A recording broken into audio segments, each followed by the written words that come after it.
lecture from this side of the room. What do you think is the biggest challenge for youth living in this community, and how are you prepared to address this issue? So what is the biggest challenge for youth? Yeah, for youth in the community, and how are you prepared to address this issue and do something with it? So from their vantage point, then. All right, starting with you, Mr. Fritsch. Thank you. I believe Mayor Bentley has worked quite lengthily with the youth and with the youth organization in order to make you more aware of the issues and things that are happening within the community. So I want to thank him for that, because that's what the mayor should be doing, and I believe in what he's done as a part of the process. What else can we do for the youth? I think what we have to do is be open with you and say, what would you like? And if we can possibly do it, don't ask for an allowance, because we got no more money left. So we need your input. You are going to be our driving force in 2-3 years from now. You people have to educate us as much as we have to listen to what you're saying. So come forward, and come forward to the mayor's youth organization. We like. There you go. NYAC, right? Yeah. Okay, great. It's good to have you here tonight. Thank you. Thank you. And then Robert?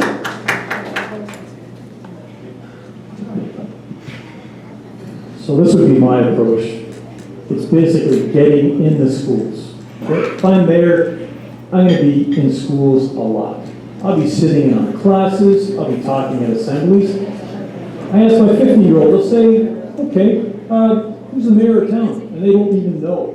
Trust me, they will know who the mayor of Grimsby is, because that's the only way you find out what's happening there. Like the schools, there's so many things that are going on that parents don't know, and the only way you find out is you're there, you're listening to conversations, you have that active presence, and that's how you're able to deal with the issues. Because in a few years we're gonna have a hell of a teenager problem, because when we moved to town, we had one child who was 1 year old, and now we have 3.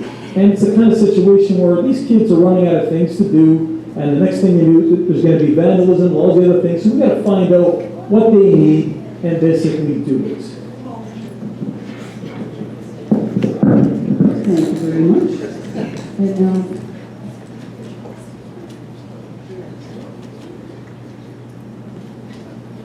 it's like a quiz. Mr. Serafini. Thank you. I have to agree with my friend Wayne. We need to listen to the youth. You tell us what you want. Let's see if we can't deliver it. And unlike my friend Rob, I don't think I want my mayor hanging on to my kid's school. I prefer him in town hall looking after the town's business. My children will come home from school and tell me what they need and what their friends need. And I'm sure you'll do the same. I think sports is an important thing for kids in our town. I think it's great that we don't have a shopping mall that teenagers can hang out in. I think it keeps them active, it keeps them off the streets, off both streets in our town. But again, back to what Mr. Furman said, yeah, talk to your town. If we can get a dialogue going in this town, instead of us versus them, it should be, hey, all those people in that nice white building that we spent all those millions of dollars for, they work for me. I'm going to go talk to them. There has to be that kind of rapport with your town. Not just for youth, for everybody, but especially for you. So thanks for your question. I hope that answered it.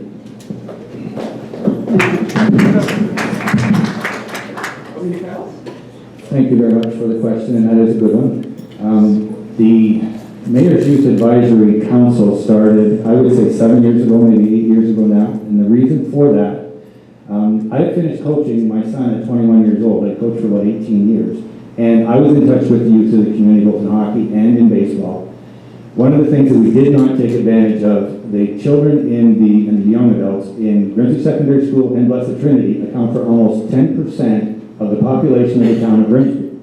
And they had no real voice in the town hall at all. So one of the reasons that I wanted to form the Mayor's Youth Action Council was, you are a significant part of our community. I hear a lot of things over the years that there's nothing for children and youth to do. I know that there was a gap between the 12 and 18-year-olds, so we wanted to try and give a forum of youth from the different schools, and right now it's from grade 9 to 12. We were thinking of including grade 7 and 8, but to get a flavor for what the needs of the students were. In some cases, if it's program related, we would certainly go through rec services, and that's a reporting venue for them, it's a reporting committee for them. But they also have access directly to council, and that was the reason why we did it, was to hear from them. We have some very, very bright and very active students in the community. We want them to stay in the community, but we want to also be able to prepare for their needs. If it's a capital item that they need, we need to build something, you don't do it overnight. So that was the reason we wanted to get their input, and we've acted on any suggestions that have come forward. And I think it has been a success, and I look forward to working with a new crop of students that we have this year too. Thank you.